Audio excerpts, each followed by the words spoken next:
Bonjour mesdames et messieurs, ici Léon Vinsten au micro, depuis la ville de Los Angeles, Californie. Beaucoup de spectateurs me demandent souvent pourquoi on ne juge pas encore, pourquoi on ne punit pas, pourquoi telle ou telle personne n'est-elle pas encore en prison.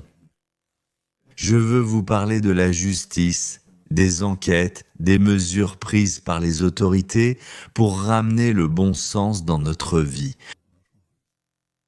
Messieurs, ce n'est pas simple, c'est difficile, plus difficile que de gagner des élections. Nettoyer ces écuries d'Augias ou le marais, comme l'appelle Trump, ou la nomenclatura ou l'état profond, c'est encore plus difficile. C'est le plus difficile, je pense. En général, la lutte contre la nomenclatura, contre les inamovibles, contre l'état profond, n'aboutit presque jamais à des résultats. Ils se sont trop retranchés, la défense est trop circulaire, la solidarité est trop forte entre eux.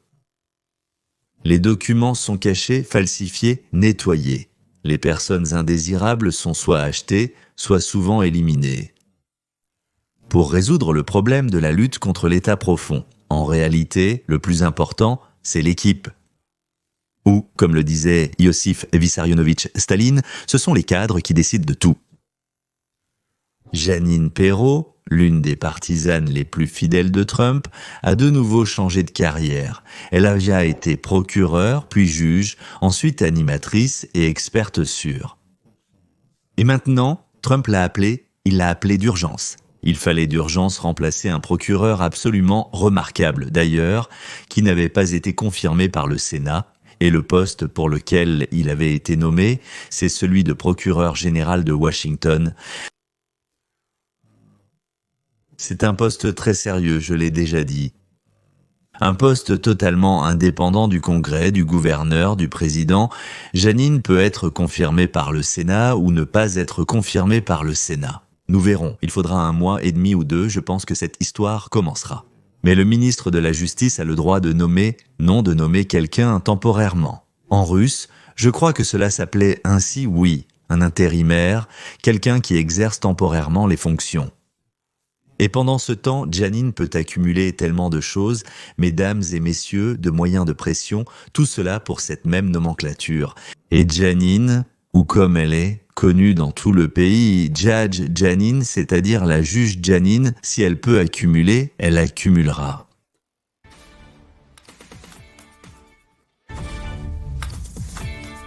Eh bien, aujourd'hui est le premier jour de travail complet de l'ancienne co-animatrice, la juge Jeanine Pirro, en tant que nouvelle procureure fédérale par intérim des États-Unis pour Washington, District de Columbia, la capitale du pays.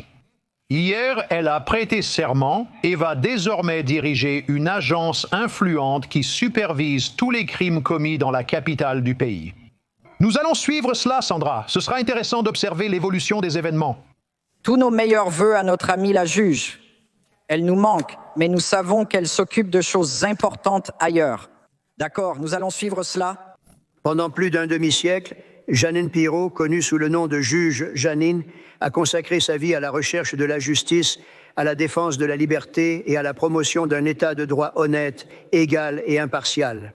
Et c'est exactement ce qu'elle fait. Elle était une excellente procureure de district. Je m'en souviens bien, elle était aussi compétente que n'importe qui que j'ai jamais vu. Elle a commencé sa carrière en 1975 comme assistante du procureur de district dans le comté de Westchester, dans l'État de New York, où elle s'occupait d'enquêter sur des crimes graves. Et c'était une accusation vraiment sérieuse, et elle poursuivait de vrais criminels, pas des criminels insignifiants comme cela semble être le cas aujourd'hui. Des gens qui, en réalité, n'auraient même pas dû être poursuivis, y compris pour des accusations de viol ou de meurtre. Et elle était une combattante infatigable, une défenseuse infatigable des personnes les plus vulnérables de notre société. À ce poste, Jeanine a contribué à créer l'une des premières unités du pays de lutte contre la violence domestique. Je pense que c'était la première Jeanine. En tant que responsable, Jeanine a révolutionné la protection des victimes et a mis en place des politiques innovantes et audacieuses auxquelles peu de gens avaient pensé. En 1990, Jeanine est devenue la première femme juge de l'histoire du comté de Westchester. Et ensuite, Jeanine, d'ailleurs très respectée, avec une carrière incroyablement remarquable. Et dans les années qui ont suivi, elle a présidé de nombreuses affaires criminelles complexes. La raison de leur complexité était que les autres juges ne pouvaient pas les comprendre. Après le discours du président, la ministre de la Justice a fait prêter serment à Janine.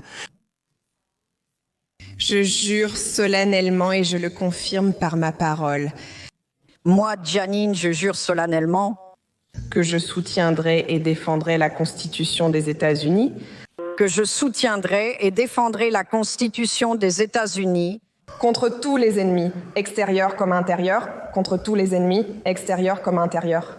Et que je garderai la vraie foi et la loyauté envers cela, et que je garderai la vraie foi et la loyauté envers cela. Et maintenant, c'est le discours du procureur général de Washington sur ce qu'elle compte faire en prenant ses fonctions dans la capitale des États-Unis.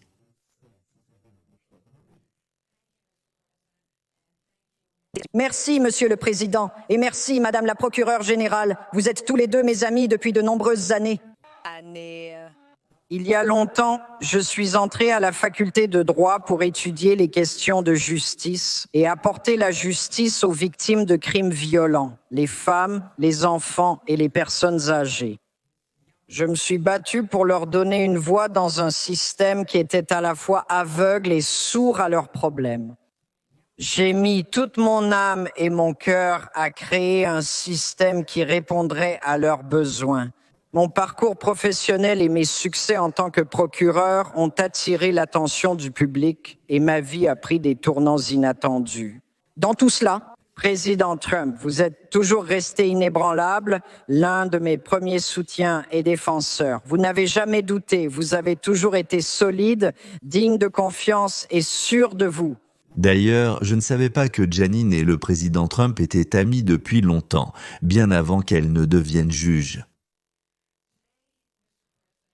Aujourd'hui, Monsieur le Président, vous me ramenez à mes racines.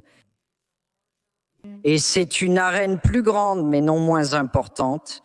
Là où nous avons besoin de justice, là où nous devons faire comprendre que la justice sera respectée dans le district de Columbia. Et rien que la semaine dernière, ici, dans la capitale de notre pays, 2 personnes qui étaient au seuil d'une nouvelle vie avaient des espoirs et des rêves qui n'étaient pas destinés à se réaliser. Parce qu'un tueur de sang-froid a pris la décision de les abattre dans les rues par une nuit froide et pluvieuse dans notre capitale. Ce n'est pas un défenseur du droit de la Palestine qui a tué 2 représentants d'un État agresseur, comme dirait un homme comme Obama, mais un tueur de sang-froid qui a tué 2 jeunes gens dans les rues de notre capitale. Cette approche me plaît davantage. Plus jamais, plus aucune tolérance envers la haine, plus aucune pitié pour les criminels. La violence sera immédiatement réprimée avec la sanction appropriée. Et cette ville redeviendra une cité brillante sur la colline, dans cette Amérique que le président Trump a promis de rendre grande à nouveau et qu'il rendra sûrement sûre. Monsieur le Président, l'Amérique vous remercie et je vous remercie.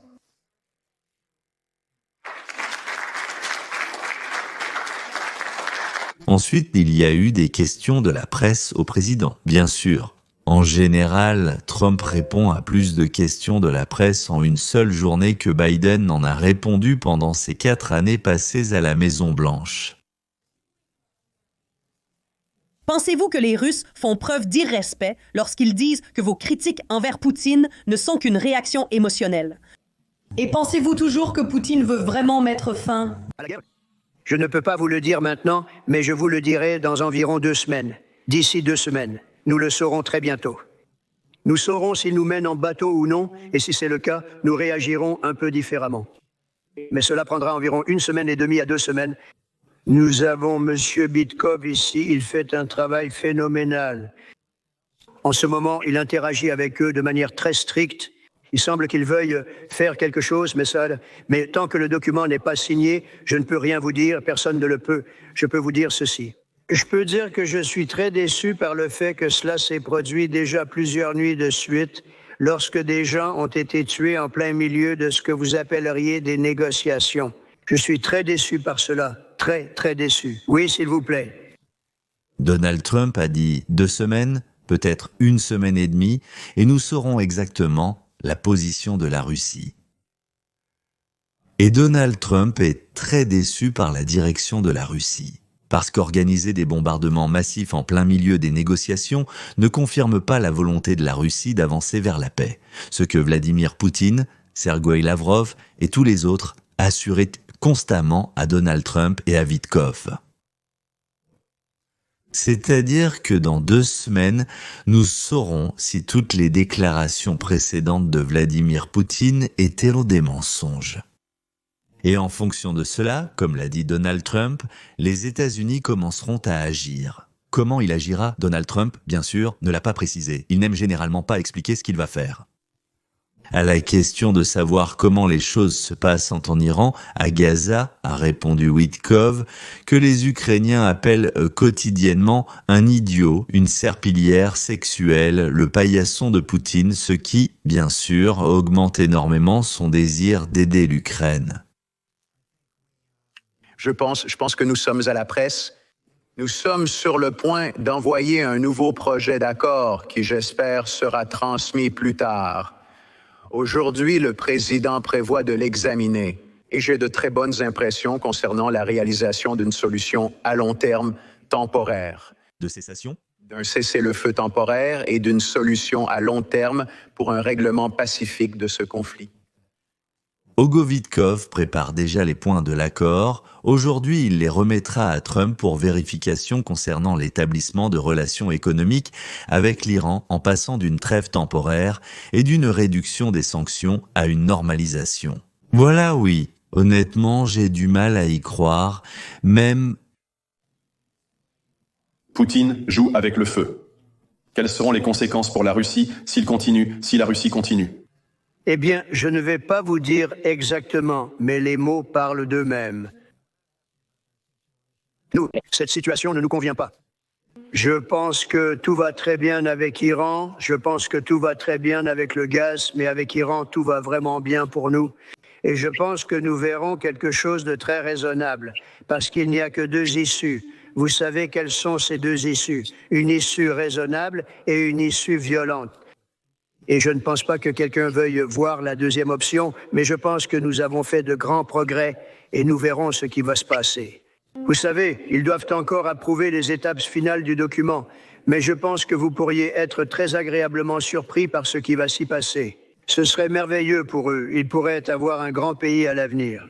Évidemment, la question des relations avec l'Union européenne, avec la Chine, mais aussi avec le reste du monde liées aux sanctions commerciales mutuelles, a suivi. Monsieur, les analystes de Wall Street ont inventé le terme « commerce de ce genre ». Ils disent que Donald Trump recule toujours devant ses menaces d'imposer des tarifs douaniers. Et c'est précisément pour cette raison que les marchés sont en hausse cette semaine. Qu'en pensez-vous? Je renvoie. Et ensuite, je recule.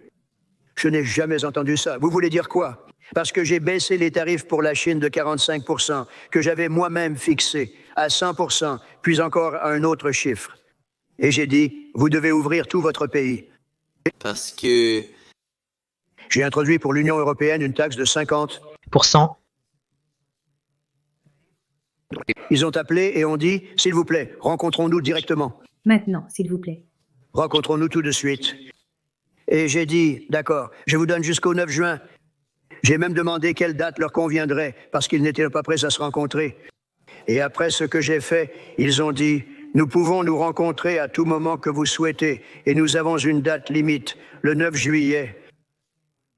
Vous appelez cela un recul, parce que maintenant, nous avons investi ou nous avons l'obligation d'investir 14 000 milliards de dollars, alors que chez Biden, il n'y avait pratiquement rien. Sous Biden, ce pays était en train de mourir.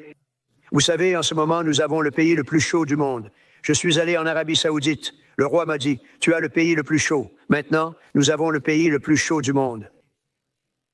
Il y a 6 mois, ce pays était absolument mort. Nous avions un pays mort. Nous avions un pays dont les gens pensaient qu'il ne survivrait pas. Et vous posez une question aussi désagréable? Ça s'appelle des négociations. Vous donnez un chiffre, et si vous le baissez, vous savez, si je donne exprès un chiffre exagéré et que je le réduis un peu, juste un tout petit peu, ils veulent que je maintienne ce chiffre de 145% de tarifs. J'ai même dit, bon sang, c'est vraiment élevé. Vous savez pourquoi c'est arrivé comme ça? À cause du fentanyl et de beaucoup d'autres choses, si on additionne tout ça.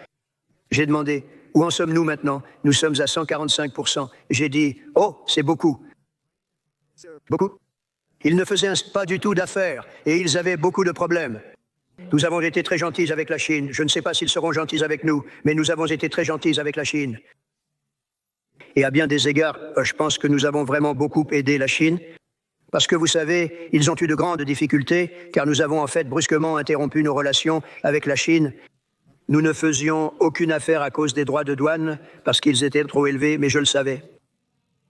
Mais ne dites jamais ce que vous avez dit, c'est une question délicate. Continuez, pour moi c'est la question la plus délicate. Le président Zelensky dit qu'il est prêt à vous rencontrer, vous et Vladimir Poutine, à Genève. Et il semble que le général Pellock s'occupe de la préparation à cela. Prévoyez-vous de les rencontrer tous les deux? Eh bien, je les rencontrerai si cela s'avère nécessaire. Vous savez, cela demande... nous avons besoin de cela. Je pense que j'en suis à ce stade maintenant. Dommage que vous n'ayez pas été comme ça il y a quelques mois. Mais maintenant, nous travaillons avec le président Poutine et nous verrons où cela nous mènera. Je pense que tout se passe normalement pour nous, mais nous verrons. Je n'aime pas ce qui se passe, c'est tout ce que je peux dire. Je n'aime pas voir des missiles lancés sur des villes, c'est inacceptable. Nous ne le permettrons pas. Alors, dans 2 semaines, nous saurons ce que veut vraiment Poutine. Avec l'Iran, des négociations intensives sont en cours, comme l'ont confirmé Witkoff et Trump. Ils ont dit que ce sont des discussions positives. Nous ne savons pas ce que cela signifie. Et l'Union européenne, jusqu'au 9 juillet, signe, si je comprends bien, un accord commercial. La Chine va mal, économiquement, je dirais même qu'elle est en chute, et pas seulement qu'elle va mal. L'Amérique est devenue le point le plus chaud de la planète du point de vue des nouvelles technologies et des investissements. L'inflation est presque nulle. C'est un assez bon résultat pour les 4 premiers mois dans le bureau ovale. Vous ne trouvez pas ? Bon, revenons à Jeanine Pirro. Nous avons commencé, après tout, par les crimes, les punitions et tout ce qui s'y rapporte. Alors, qu'a donc déjà commencé à faire Jeanine ? Eh bien, elle a commencé à parler de la peine de mort à Washington, district de Columbia, dont nous n'avions pas entendu parler depuis très longtemps. Le ministère de la Justice a rétabli la peine de mort.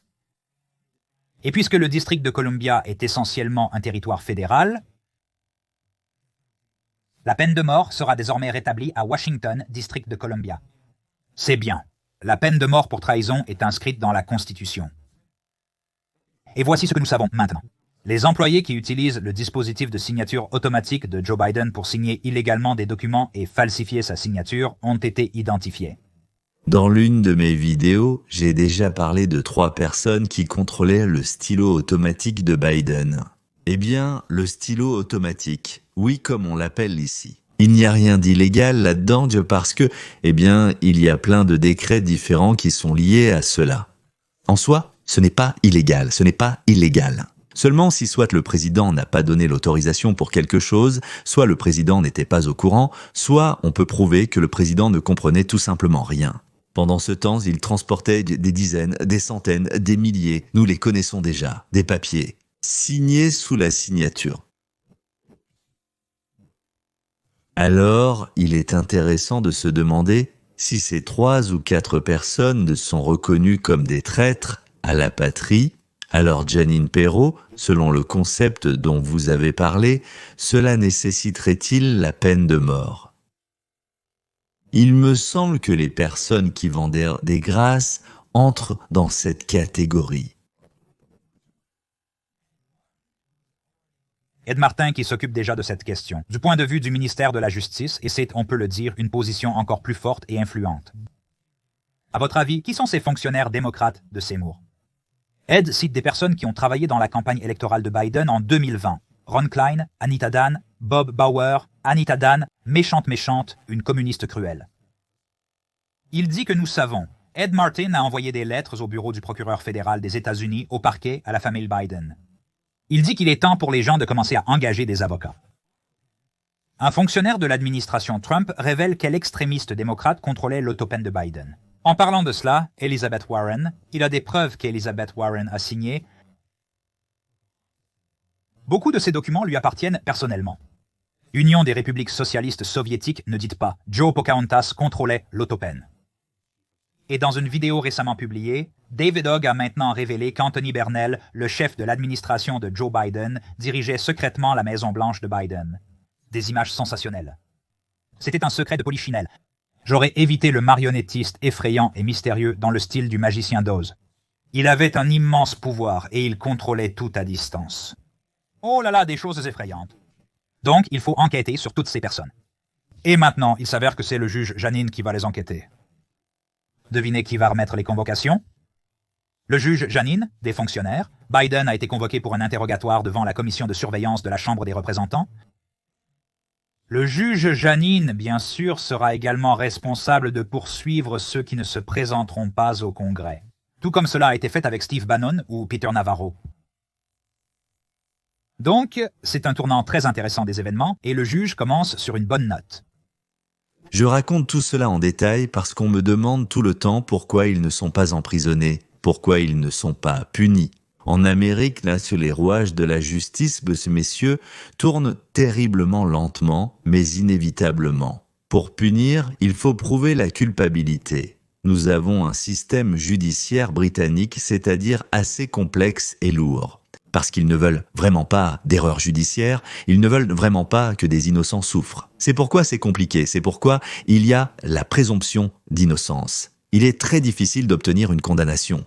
Pour prouver la culpabilité, il faut des preuves. Pas des opinions, pas des cris ou des exclamations. Il faut rassembler des preuves.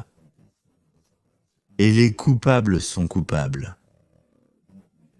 Eux, autant que nous le savons, ont été soigneusement éliminés. Et ils essayaient de déplacer les gens, de les faire partir, de les persuader, de mêler leurs affaires pour qu'ils aient aussi peur. Et ils avaient du temps, et ils avaient le pouvoir. Si tu ne rassembles pas assez de preuves, le tribunal ne les déclarera pas coupables. Alors, il arrive que tout cela prenne du temps. Mais c'est fait minutieusement, pas rapidement, pour que les coupables n'échappent pas à la justice. Car la dernière chose que nous voulons, c'est qu'ils échappent à la justice. Voici l'homme vers qui convergent tous les fils des crimes du gouvernement, le président du comité de surveillance du gouvernement au Congrès. Donc, James Comey, il est au Congrès, comme je l'ai déjà dit, tous les fils mènent à lui. Parce qu'il est le principal, pas parce qu'il est coupable de quoi que ce soit. Au contraire, il est le principal enquêteur.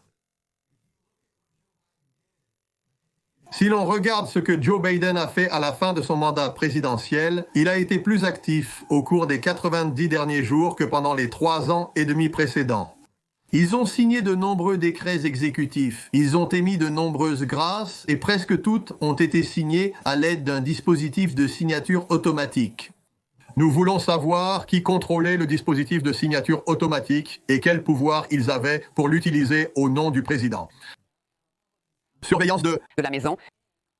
C'est la présidente du comité de surveillance de la Chambre des représentants, James Comer. Et maintenant, les républicains se concentrent sur l'utilisation par l'ancien président Biden d'un appareil de signature automatique pour signer des documents officiels pendant son mandat. Tout cela fait partie de l'enquête sur la dissimulation présumée de la détérioration de la santé de Biden. Le comité de surveillance de la Chambre des représentants insiste pour interroger le médecin de Joe Biden ainsi que plusieurs collaborateurs clés. Ils pourraient tous recevoir des convocations s'ils ne répondent pas aux exigences d'ici demain. Ainsi, une date limite a maintenant été fixée. Les républicains intensifient actuellement leurs actions. Dans une publication sur les réseaux sociaux, le président Trump a écrit « Celui qui contrôlait l'appareil de signature automatique devient de plus en plus sensationnel à chaque minute. » Aïcha Hosni, reportage depuis Washington. Aïcha? Bonjour, bon matin Harris. Oui, c'est exact. Le président du comité de surveillance, Comer, m'a informé que son comité est prêt à retirer ses convocations en quelques minutes si le médecin de l'ancien président Biden et 4 autres employés ne répondent pas à sa demande d'entretien avant la date limite de demain. Comer m'a également dit qu'il était prêt à élargir la liste des personnes convoquées en y incluant l'ancienne première dame Jill Biden, leur fils Hunter Biden et l'ancienne porte-parole Karen Jean-Pierre. Que fait le comité ? Il enquête et le Congrès dispose de nombreux moyens pour obtenir des informations. Et lorsqu'ils découvrent quelque chose d'illégal, ils transmettent les dossiers au ministère de la Justice. Ce n'est pas un processus rapide, mais il permet de comprendre, de distinguer l'opinion et l'impression des faits, puis de trouver des preuves pour confirmer ces faits. Sans ce processus, cela s'appellerait de la justice expéditive. Et d'ailleurs, cela peut fonctionner aussi bien dans un sens que dans l'autre. Aujourd'hui, c'est nous qui les jugeons, demain ce sera eux qui nous jugeront. Non, c'est quand même encore l'Amérique. Enfin, pour l'instant, nous arrivons encore à la sauver. Et maintenant, regardons Joe Biden et son entourage. Il l'entourait et ne le laissait pas dire un mot parce que, quand il parlait, c'était comme ça. Bon, nous savons que Ron Klein, c'est le chef de l'administration de Biden. Et le chef de l'administration détient toujours un immense pouvoir dans n'importe quelle Maison-Blanche. Ils sont comme un directeur des opérations dans une entreprise. Les employés subalternes apportent tous les problèmes et questions au chef de l'administration qui décide quoi en faire. Faut-il soumettre cela à l'examen de la direction, dans ce cas au président? Ils sont comme un portier, déterminant qui et quoi parvient jusqu'au président. Ainsi, Klein a clairement joué un rôle clé non seulement dans la dissimulation, mais aussi dans l'utilisation de la signature automatique. Mais qui d'autre était impliqué? Qui d'autre avait accès à la signature automatique? Qu'est-ce qui est vraiment important pour comprendre ce qui se passe? Cela peut ouvrir la porte à des enquêtes criminelles.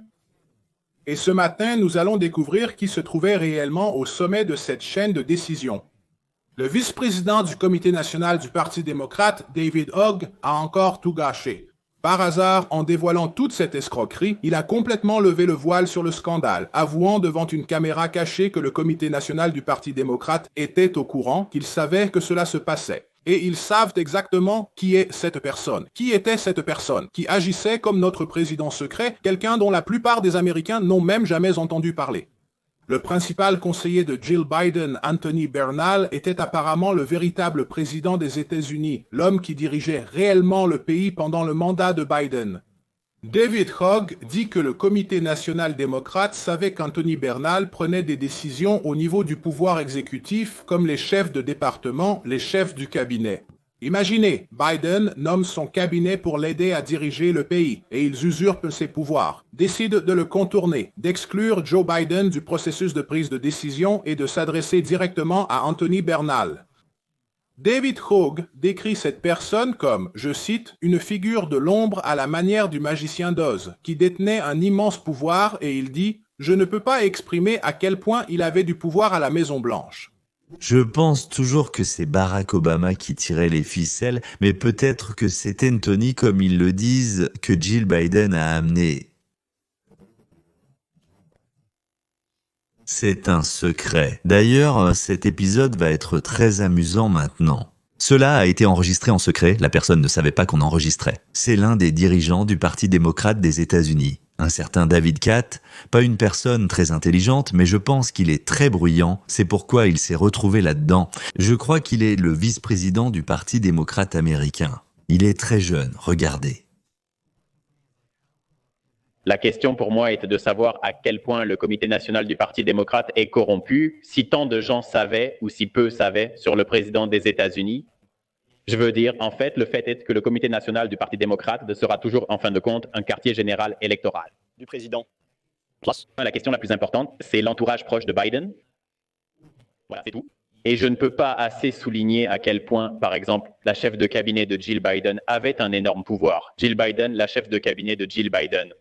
C'était comme si, en 11e année, c'était un secret de Polichinelle. Moi, par exemple, j'essayais de l'éviter, il faisait peur. Comment s'appelait-il? Anthony Bernal.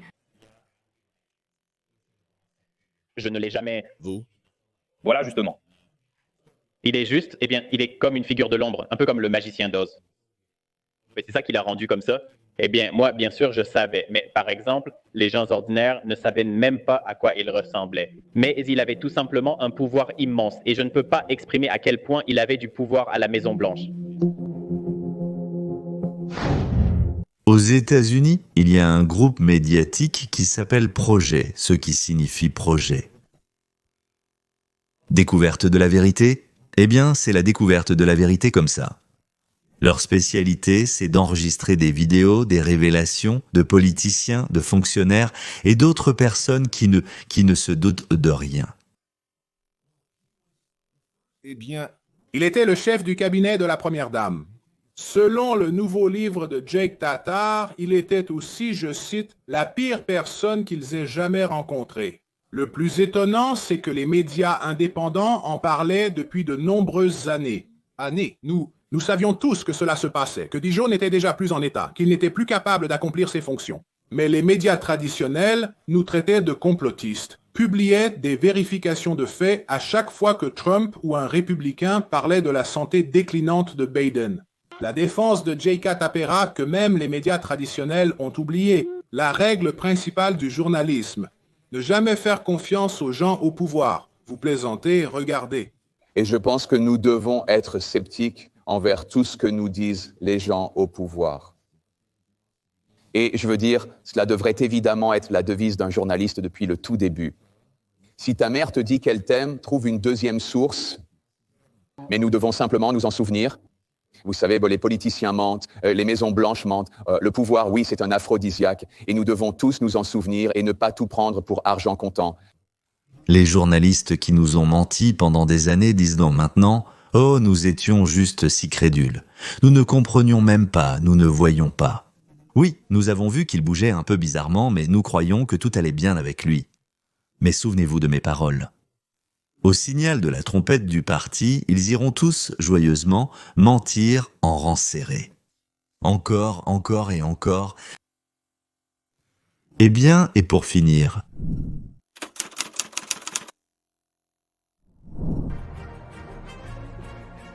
Et nous avons les résultats du sondage entre nos mains. Et c'est un sondage très important, je pense vraiment majeur, probablement le plus significatif à mon avis de tous ceux que Rasmussen Report ait jamais réalisé. Vous surveillez ces résultats ce soir parce qu'ils montrent que les électeurs sont satisfaits lorsqu'ils obtiennent ce qu'ils voulaient. La suite arrive. La majorité, c'est 50%. C'est ça, la majorité. Les gens pensent simplement que la majorité, c'est ça. En réalité, la majorité, c'est 50% plus une personne vivante. C'est comme ça que ça marche. La majorité, soit 50%, disent que selon eux, l'Amérique va dans la bonne direction. Peut-être que cela semble peu, mais n'oubliez pas que cela n'est pratiquement jamais arrivé, même pas pratiquement. Pour que 50% disent que nous allons dans la bonne direction, eh bien, ce ne sont pas des camarades, mais des messieurs dans ce cas. Mais néanmoins, eh bien, cela n'est jamais arrivé. J'ai parlé de cette éventualité à venir. J'ai déjà dit que cela pouvait arriver, je pensais que ça n'arriverait jamais, j'en ai même plaisanté. Peut-être qu'un jour, Trump réussira à faire monter cette bonne trajectoire de plus de 50%. Et il est allé le faire, il l'a pris et il l'a fait. Les gens sont maintenant plus satisfaits de la direction que prend le pays qu'ils ne l'ont été depuis longtemps. C'est un autre accomplissement du président Donald Trump, qui se trouve déjà depuis plusieurs semaines à la limite de la majorité du soutien. Le dernier résultat moyen du sondage sur la question de savoir si le pays va dans la bonne ou la mauvaise direction, publié mardi, a atteint 50% et ne montre aucun signe de baisse. Eh bien, c'est son commentaire. Voici le tweet même qui a tout changé. Dans le post, nous avons appelé cela un territoire inexploré. Ce sont les mots de Ted et il a raison. Ce chiffre est intégré dans l'image. Nous le verrons plus tard. Bonjour. Les électeurs américains deviennent de plus en plus optimistes. Et le sociologue Rasmussen Mark Mitchell a dit « Je n'ai jamais pensé que je verrais cela. Je ne pense pas que le Parti républicain réalise toute la gravité du cadeau que Trump leur a offert. Le cadeau de la plateforme Make America Great Again, une plateforme victorieuse, une voie vers le succès pour les républicains. » Du parti? C'était une présidence sans précédent. Il a également écrit dans KIKS « Bon sang, c'est arrivé ». Pour la première fois dans l'histoire de nos sondages, la majorité estime que le pays va dans la bonne direction. Ne vous plantez pas, républicains, je ne pouvais pas ne pas mettre ça ici. Au total, 50% pensent que le pays va dans la bonne direction, tandis que 45% ne sont pas d'accord. Les républicains, dans leur écrasante majorité, sont d'accord pour dire que tout va bien. 75%, je pense que c'est aussi un record, alors que la majorité des démocrates ne sont pas d'accord. 65% pensent que le pays va dans la mauvaise direction. Mais même cela est un chiffre assez bas pour eux, ce qui montre une division profonde dans le pays, concernant la politique et Trump. J'explique. 35% du Parti démocrate pensent que Trump mène le pays dans la bonne direction. C'est un record. Voilà, en politique moderne, ni moi ni Michael Mitchell ne pouvons nous en souvenir. Et voici l'indice d'approbation. C'est la différence entre ceux qui approuvent totalement et ceux qui désapprouvent totalement. Et Barack Obama, la Terre appelle Barack Obama, Donald Trump vient juste de te dépasser. Regardez à quel point l'indice d'approbation de Donald Trump, le 47e, est structurellement plus élevé que celui de n'importe qui d'autre. Il dépasse littéralement Barack Obama. Et toute cette diabolisation n'a pas fonctionné. Personne n'a diabolisé Barack Obama, surtout au début de son premier mandat. Et pourtant, aujourd'hui, l'indice d'approbation de Donald Trump affiche de meilleurs résultats. Vient tout juste de franchir ce cap. C'est tout simplement de la folie. S'il trace une ligne au niveau 0, ce sera bien plus haut que n'importe quel autre président récent. Nous n'avons encore jamais vu cela. Michael Mitchell, un analyste bien connu que j'ai déjà montré à plusieurs reprises, dont j'ai parlé et cité ses statistiques. C'est un chercheur en opinion publique. Il dit que, même si on dit constamment des méchancetés sur Trump, son soutien, le soutien à ses programmes et projets, est plus élevé que celui de tous les présidents précédents. Depuis le moment où l'on a commencé à mener des sondages d'opinion réguliers auprès de la population, il est intéressant que le Parti démocrate pense toujours qu'il peut mener la même politique qu'auparavant. Avec leurs idées qui nous paraissent étranges, à nous et à la majorité de la population. Comme, par exemple, l'idée que les hommes peuvent jouer dans des équipes sportives féminines. Comme l'idée que l'État doit payer pour les opérations de changement de sexe. Et si une personne rejoint l'armée et dit soudainement « je veux changer de sexe », ils sont obligés de lui faire l'opération et en plus, nous payons des centaines de milliers de dollars pour cela. Et qu'il faut embaucher un pilote ou un médecin d'ailleurs, non pas selon leurs compétences, mais selon la couleur de leur peau et leur orientation sexuelle. Eh bien, alors la vie de tout le monde s'améliorera d'un seul coup, et de façon significative en plus. Voilà, messieurs, ceux qui souhaitent regarder des vidéos supplémentaires, participer aux discussions et aux sessions de questions-réponses, devenez notre sponsor. Donc, cela peut se faire pour 36 $ par an ou pour 4 $ par mois. Si vous le pouvez, vous pouvez aussi participer avec des montants plus élevés, 20 $ par mois ou même jusqu'à 98,50 $. Mes vidéos ont commencé à être traduites en anglais, français, espagnol et portugais. L'anglais a été ajouté, mais les 3 premières langues étant le français, l'espagnol et le portugais. Les liens seront dans la description. Et je vous demanderai de les copier et de les envoyer à vos amis qui ne parlent pas russe, mais qui parlent l'une de ces langues. Si vous avez envie de mettre un like, c'est le bon moment pour le faire. Et c'est très important, si vous en avez la possibilité, laissez vos commentaires. Oui, si vous avez des sujets que vous souhaitez que j'aborde, écrivez-les. Je ne sais pas.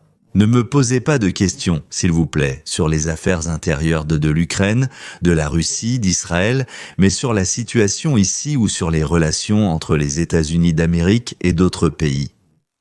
Eh bien, il semble que ces questions m'intéressent, et peut-être on peut dire que j'en sais un peu plus que les gens qui n'ont pas beaucoup de temps à y consacrer. Voilà, c'est tout. Au revoir et à la prochaine rencontre.